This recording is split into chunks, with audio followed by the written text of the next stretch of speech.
আমি বলেছি যে শিক্ষা নিয়ে আমাদের ক্রাইসিস ছিল, সেটা আমরা মিট আপ করেছি, এখন আমরা ডিল করছি কোয়ালিটি নিয়ে, এখানে ঘাটতি আছে। খাবারের ক্রাইসিস ছিল, সেটা আমরা মিট আপ করেছি, এখন ডিল করছি নিউট্রিশন নিয়ে, বাট ঘাটতি আছে। এটা আমরা দ্বিতীয় প্রজন্মের সমস্যা ডিল করছি, মানে ঘাটতি এখনো আছে, বাট দ্বিতীয় প্রজন্মের সমস্যা যে গেছি, that is an indications of development. That's what I said. ওই ডেভেলপমেন্ট আপনারা করেছেন ঘরে ঘরে প্রশ্নপত্র দিয়ে, ঘরে ঘরে চাকরি না দিয়ে ঘরে ঘরে প্রশ্নপত্র দিয়ে। এটা কি সত্যি তো? আরে প্রশ্নপত্র পাওয়া গেছে, দোকানদারি বলছে যে 100 প্রশ্নপত্র দিব, সাথে ভাইবারটাও দিব কিনা, মানে এমন এক অবস্থা হয়ে গেছে।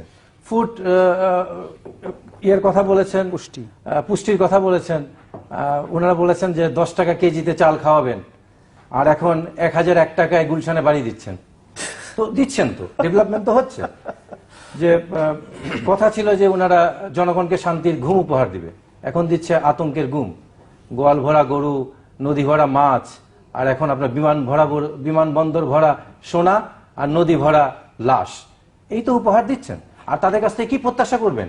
যেখানে সৌদি আরব থেকে পরশুদিন দুম্বার মাংস আসলো, ঝিনাইদহের ছাত্রলীগ যুবদী 80 কার্টন দুম্বার মাংস লুট করে ফেলেছে। যারা মিসকিনের দুম্বার মাংস লুট করে খায়, যারা মুক্তিযুদ্ধের সম্মাননা ক্রেস্টের সোনা চুরি করে খায় এবং সে কাঠ পর্যন্ত চুরি করে খায়, তাদের কাছে গণতন্ত্রের আশা করা আর গাধার কাছে দুধের প্রত্যাশা করা একই বিষয়। আপনি কিভাবে হবে? একটা কাদা মাটিকে পরিবর্তন হতো আওয়ামী লীগ, একটা কাদা মাটিকে আপনি যখন পোড়াবেন, এটা যখন ইট হয়ে যাবে, যত এতে পানি ঢালেন না কেন, এটা আর নরম হবে না।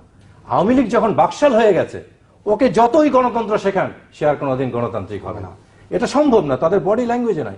ইভেন আপনি যদি আজকে সাহারা মরুভূমিও আওয়ামী লীগকে 5 বছরের জন্য শাসনভার দিয়ে দেন, আমি নিশ্চিত 5 বছরের মধ্যে সাহারা মরুভূমি বালির সংকট দেখা দিবে। তারা এমন একটা দুর্নীতি রেকর্ড করেছে, না বালির সংকট দেখা যাবে। কি করবে জানি না, কি করবে। তো এখন শুধু রাস্তায় সুটবুট পরে মন্ত্রী মহোদয় ফিটনেস বিহীন গাড়ি ধরলেই হবে না, এই ফিটনেস বিহীন মন্ত্রীদেরও ধরতে হবে, না হলে তো আপনার সুশাসন আসবে না। জনগণ চাচ্ছে ফিটনেস বিহীন মন্ত্রীদেরকে ধরতে। একটা কথা আছে, তেলাপোকা বোধহয় মাথা কাটা ছাড়াও 10 দিন নাকি বাঁচে। তো এদের যে অবস্থা হয়ে গেছে আওয়ামী লীগের রাজনীতি, এই মাথাহীন রাজনীতি, মাথা কাটা ছাড়া কতদিন বাঁচবে সেটা আপনার প্রশ্ন থেকে বোঝা যাচ্ছে। আর 5 বছর বাঁচবে না, আর কত বছর বাঁচবে।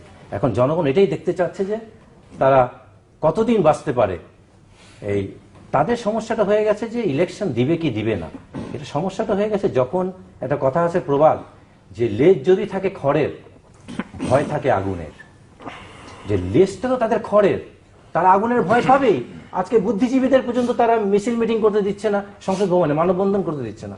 মনে করছে তারাই বোধহয় দেবপ্রিয়, জামিলুর রেজা চৌধুরী, এরাই বোধহয় সরকারের পতন করিয়ে দিবে। এত ভয় তাদের হয়ে গেছে জনগণ। সমরে জল করিম।